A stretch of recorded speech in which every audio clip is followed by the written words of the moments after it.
అమరావతిలో జిల్లాల పునర్విభజనపై కీలక పరిణామాలు చోటు చేసుకుంటున్నాయి. నేడు సీఎం చంద్రబాబుతో మంత్రివర్గ ఉపసంఘం మరోసారి సమావేశం కానుంది. నిన్నటి చర్చల్లో మార్కాపురం, మదనపల్లెతో పాటు రంపచోడవరంను కొత్త జిల్లాగా ఏర్పాటు చేసే ప్రతిపాదనపై ముఖ్యమంత్రి సూచనలు ఇచ్చారు. ప్రత్యేకంగా పోలవరం ముంపు ప్రాంతాల అభివృద్ధిని దృష్టిలో ఉంచుకొని రంపచోడవరం, చింతూరు రెవెన్యూ డివిజన్ల ఆధారంగా కొత్త జిల్లా ఏర్పాటు చేసే విషయాన్ని పరిశీలించాలని సూచించారు. జిల్లాల సరిహద్దుల పునర్వ్యవస్థీకరణ, కొత్త రెవెన్యూ డివిజన్ల ఏర్పాటు, ఈ అంశాలపై కూడా సీఎం స్పష్టమైన మార్గనిర్దేశం ఇచ్చినట్లు సమాచారం. అద్దంకి, మడకిసిర రెవెన్యూ డివిజన్ల ఏర్పాటుకు ప్రభుత్వం సానుకూలంగా ఉండగా బనగానపల్లె డివిజన్ ప్రతిపాదన ప్రస్తుతం నిలిచిపోయింది.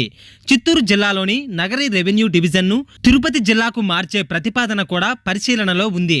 మొత్తం మీద జిల్లాల పునర్విభజనపై నేడు తుది నిర్ణయాలు తీసుకునే సూచనలు కనిపిస్తున్నట్లు సమాచారం.